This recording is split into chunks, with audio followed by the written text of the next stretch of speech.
My name is Faith Mbaya Kibue. I am the team leader for Kenyan Kids on Safari. Very excited this day that we are going to celebrate the launch of the Maendeleo Cyber Hut and Library that the Kenya Kids on Safari have put up for the Samburu community. Why the excitement is because we have been dealing with matters conservation and in areas that are really marginalized. People who have no resources compared to the rest of the world. And if you look at Kenya and where the other communities are and the children, they don't seem to enjoy or to have the facilities that the other children in the other areas, or the cities, or the towns have. And therefore, when Kenya Kids of Safari came up with the idea of making a difference in people's lives and transforming them, then we thought, what a great idea of just putting up a place where they can walk in, day out, to be able to learn more on computers, to be able to get in the library, find books they can be able to refer to, reference to, and give them information. So the books that we're going to have, or that we'll continue now stocking in the library, are books more so that are really wildlife connected or conservation related, but more so even books related to other subjects, where the children within the area for sure then can be able to reference to for their studies. Today being the 6th, we are going to launch a cyber hut. This is a project that we started off to construct a library and also construct a cyber computer school. Apart from teaching these young kids about wildlife photography and conservation message, we are going to enroll them in computer classes, which probably they have never seen in their life. They are going to be connected with the rest of the world, because this being the most remote places in the country, at least they are going to be at par with the rest of the world. The computer hut and library is something actually very, very important because it will improve the life of the community. They will going to learn more, learn about the computers, going to know about the computers, and even have the books in the library, something no one have ever seen before. So this is something very, very important, and they're going to appreciate it. Actually, they're really appreciating it because it's going to improve their livelihood. Because before, this thing was not there. They used to travel to Isiolo, Maralal, Nanyuki, or Meru to go and acquire the skills about the computers. So a computer being within their backyard, it is something very, very important, and they're going to actually take it positively, as you see how the community actually welcomes us in the inaugural ceremony opening. And it's very, very important. We also look forward to introducing our adult literacy class that probably will also be able to enlighten them or to engage them more in matters of conservation. In the cyber hut, the kids and the community at large are going to learn more on computer skills. We will have liquid telecom connectors with Wi-Fi, and once this is done, then for sure every single thing they research on, even conservation that happens in other parts of the world, not only in their area in Samburu, then they'll be able to reference to, and it will be something that they will be grateful for. So it's going to be a great celebration. We have a lot of invites. We are expecting the community in their large numbers. They have promised us that anyone within that area, may you be a child, a woman, a man, a youth, whoever you are, they have promised are going to come in their large numbers. Then we've got the politicians who also have said they want to really come and see what they have. We hope out of what they come and see and say, they're going to be part and parcel of this program, and they're going to support us even develop it to be even more. Then we've got other leaders from different areas, the church people who also want to really find out what Kenya Kids on Safari is, and also want to be able to be part of us in terms of what we are doing. So all of us together with the Kenya Kids on Safari, together with well-wishers and anyone else who has really heard about what we have done, are going to enjoy this particular day. So it's going to be great, because then this marks a very new beginning for the people who are so marginalized, who development has not even been seen in their place, whose solar lighting has not even been seen in their villages. And therefore we do believe whatever will come out of there, whatever teachings they'll be able to get, whatever learnings they will be able to have, will definitely be able to be of great impact to the community. And we're looking like in the next 5 years, this being a city within the bush. And that is our excitement. When you transform one soul, we believe that millions will be transformed. And the future community will always keep on talking about what Kenya Kids on Safari has done. So it is going to be a story of life, not only today, but it is going to be something that is going to be of a lifetime. So let us walk today and see what all these things are all about. And I welcome you to be part of the celebration.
Shukrani kwa mzee wetu Bwana Todd kwa kujitolea vile ameweza kujitolea kutusaidia na sisi pia kuweza kucooperate na tukaweza kuleta kitu kwa pamoja.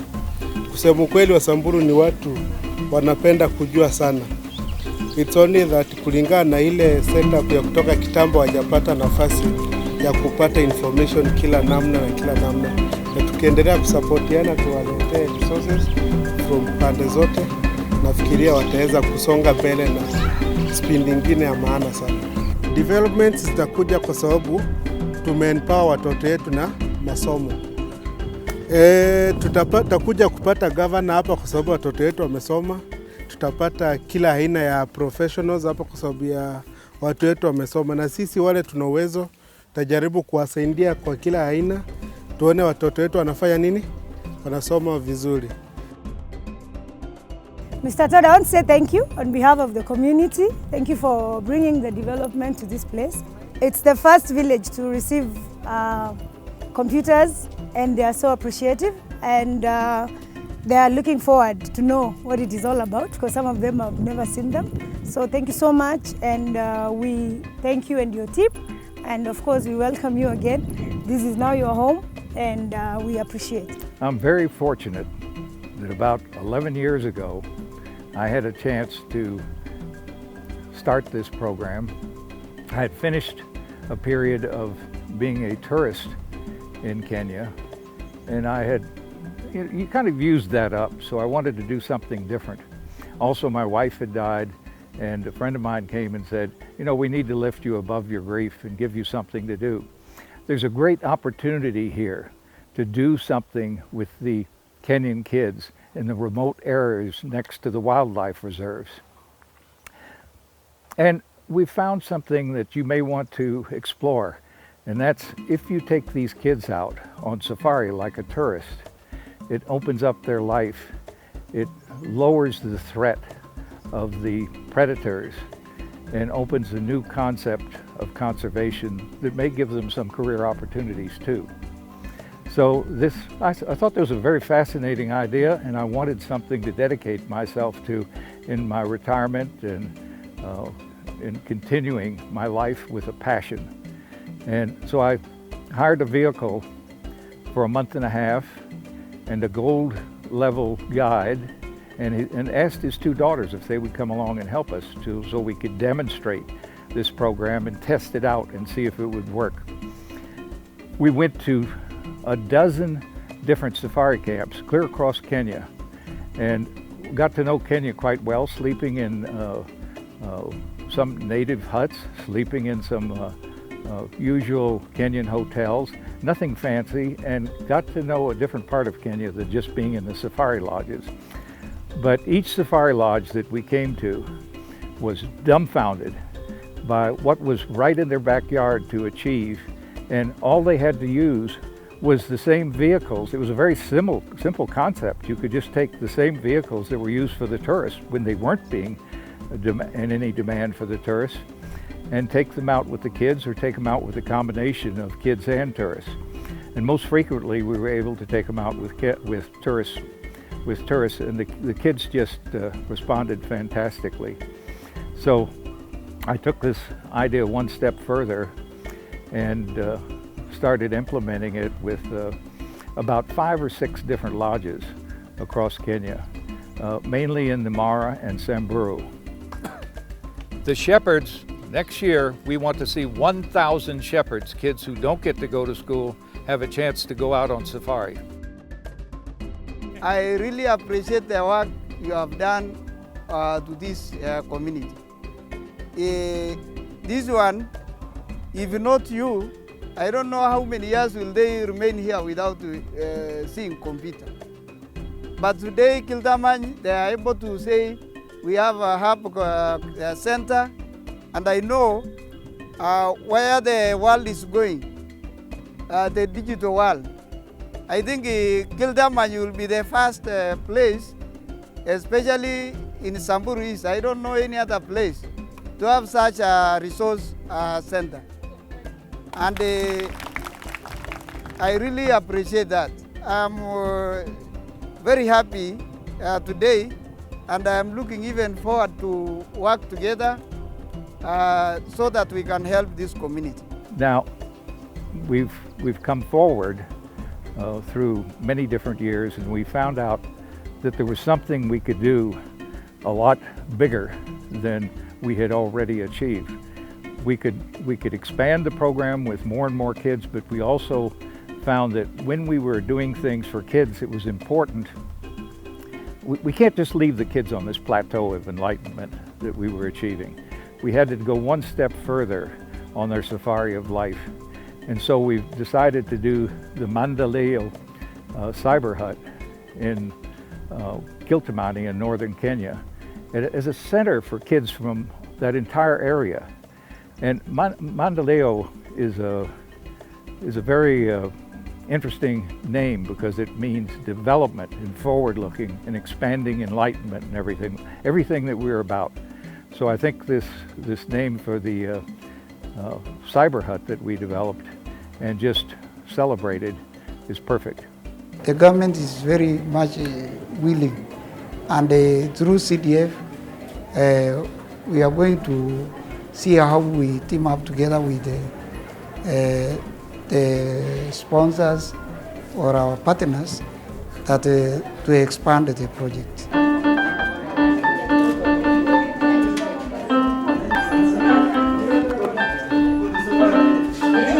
Jina yangu naitwa Lucy Leku. Sasa mimi anarudishia Mungu shukrani kwa maana yeye ndio aliweka nyinyi pamoja na sisi. Sisi yote anakutana, anafanya kazi pamoja. Sasa sisi anafurahia ile kazi alifanyika kwetu kwa ajili yenu. Sasa sinafurahia sana kwa maana watoto yetu sasa hawezi endelea kukwenda mbali. Nyinyi yote pamoja na kundi ile mzee ile Simba na ile mwenye alitoa pesa, sisi naombea kila siku usiku na mchana. Women and the girls can come there and they can learn to get on computers and work together to develop businesses from a remote area where they won't be dependent on people coming to them even. Everything can go out and they don't have to worry about it. The main thing is too, just simple things like as they get more and more cell phones in this area, you won't have to go a day or two's walk just to get a charge on your battery for the cell phone. So it's going to make it practical for people to have cell phones throughout that part of northern Kenya. The Cyber Hut, the visionary had a plan to transform the landscape in terms of creating a facility that would connect the community and the society and be like a resource center, a center for information and technology and communication. So the idea behind the design was to create a building that would be sustainable and also a building that will stand the duration that it stands on the landscape. 6 months ago, we came with a dream of building a cyber hut in the middle of nowhere. And once we started a team, we had a lot of brainstorming to do, and we decided that the safest place that we were supposed to do it was in Samburu at an area called Kilterman. So we had a conversation with the elders where first of all they gave us a site and they changed their mind and gave us a different spot. But once they agreed on where we were supposed to put up the cyber hut, then that particular day they blessed us, blessed the site, and we started our discussions in how to go about the cyber hut. So we went back into the ground, got people to assist us in the construction, got the materials, and for sure in a period of 2.5 months, we've been able to finalize on almost everything that we have been able to do. And yesterday was a big launch for this cyber hut. This particular event was attended not only by the Kenya Kids on Safari team, but also the community who came in their numbers. We also had people from the government, from different sectors, who also were part and parcel of our celebration. So to me, this was just an evidence of what we can be able to do, what we can be able to achieve as a team, and we look forward even to doing greater things, not only in this particular community, but in other communities across the country, and especially where conservation matters, especially where the kids are so unfortunate that many tourists come to their areas to see the wildlife, which they do not have an advantage of knowing why people have to travel that far to come and see the wildlife. We've been having a lot of challenges, and especially when it comes to having water for construction. And we hear there's a borehole that is not very far away from where we are. And we've been told that all that is needed is piping. So we please request your offices to please help us have that water from wherever it is. All of us are going to be partners because we also are going to partner to make sure that we have water. Come all the way to the village, come to our center and go to the school. I see it taking children who were marginalized, who wouldn't have this chance to have this enlightenment, to have this expansion of opportunities, and to bring not just a few hundred children a year, but 1,000 children a year, particularly the shepherds. And the shepherds, you know, the school children are eventually going to reach that. We're just speeding the process up a little bit. But the children who are shepherds, like we're doing now, and we've just done close to 100 shepherds in the last week, it's fantastic. They don't read or write, but their minds are very active. In fact, they're so uncluttered that they can learn how to handle a camera or even mess with a computer in a very short time.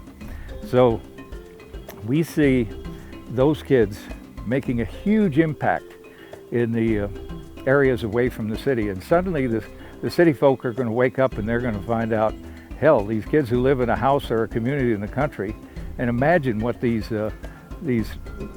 places can be as kids develop careers and more development occurs out there. We can have model cities, model towns out here in this area. And these houses will change a little bit. They'll probably have solar panels on the roofs, like we've done at the Cyber Hut. And I think that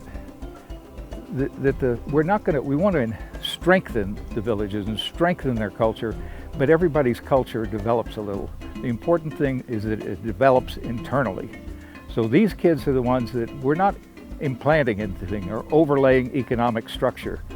We're doing a socio-economic thing where we consider the social values and the strength of their culture and making it a strong community structure that can carry this whole thing forward into and maintain itself through growing into small towns and even cities. For us now, we'll be able now to communicate or to have so many information through that Cyber Hut. So really appreciate for that, for the Kenyan kids on safari, for those herders or shepherds now, they make them now to know or to learn so many things about the wildlife, because recently they don't know how to conserve the wildlife, but for now they learn so many things. They've gone to safari and then they learn so many things on how to conserve the wildlife. Yeah, so really appreciate for the Kenyan kids on safari because they help us a lot. We pick the kids from the community areas and take them to the respective camps. The training is vigorous because it's supposed to be for 3 days. So we have to take them through the entire program. At first it is usually a challenge because most of them have never seen such equipment like cameras and using the guest facilities in the camps. But the greatest joy is seeing them progress for the 3 days, and at the end of it all being able to have the experience and also having the knowledge of which we are trying to impact to them. And from the first day that they begin their training, most have a negative attitude towards animals, towards the park, but at the end of it all, you can see from their faces it's usually really different. It's usually really different, and like they take the message, and some you can see even they are going to spread this message to their parents, and they are going to change everything that is happening in their backyards, probably killing the animals and everything like that. I was enrolled in the program long time ago when I was very young. And before that, we never realized that there are actually the things that are within ourselves which one can indulge in and actually help yourself, help your community, and help your area at large. But when I was enrolled in the program, that's the time I realized what I was going to look in towns, in Nairobi, in Mombasa, or any other far town, I can just get within our home here. We really need some networking with people in Kenya and throughout the world to get more funding. The funding is not huge. It's not something like needing $1 million or something like US dollars. We just need a base of 50,000 US dollars, maybe 100,000. 50,000 translates into 5 million Kenyan shillings. And it sounds a lot in Kenyan shillings, but it's only $50. $50 is a drop in the bucket. So we beg of you, we appreciate all of the tremendous recognition that we've had here. We appreciate all the work that Faith Mabaya and James Notapai, who started in the program 9 years ago and now is graduating this December as a world-class naturalist, and Stephen Kabuna with his wonderful skills at organization. So we have the basic crew, and they have other people that they can contact. As we expand the program, we're going to need to expand our staff, but that's not going to be a problem. The problem is having a little trickle of funds coming in, and perhaps one major supporter that we can be sure of every year So we're not going to make a claim we're going to do 1,000 kids a year and suddenly stop dead still. So we just respectfully request the help of the world and Kenyans. We all know that technology and communication connects us all. So it's a really fast one, and it's going to really set a precedence in terms of how they view the world out there through their computers, how they are able to connect with the world out there, how they view architecture also. I mean, it's an exciting process. I'm really looking forward to see what the future holds for them and what they're going to get out of this, their careers they're going to venture into. There's a lot to learn in the websites, in the tech industry, in many other things. So I'm pretty excited about what this structure and this project basically will do for the community. We've achieved even more than we thought we did. Going to that celebration that we had and seeing different people make comments, and particularly the gentleman from the Parliament talking about perhaps they could partner with us, because we were showing that we had done our homework and we had set up computers that actually worked, where unfortunately they've run into been a little bit stymied with the tablets that they've made possible for the kids in this area and other areas that aren't working. So I think they're going to rely more on people like ourselves supporting us and becoming our partners in making this work. So Matters Conservation, Matters Kenya Kids on Safari is what we are all about, and we look forward to doing not only 100 but 1,000 kids moving forward at any particular time, any particular space that we take this particular program. And most of for Samburu, the target right now is to do 1,000 kids per camp, which takes about 2 or 3 weeks. So we're back on it, and we look forward to having greater things in this particular program of Kenya Kids on Safari. Asante sana Kenyan Kids on Safari. Asante sana Kenya Kids on Safari.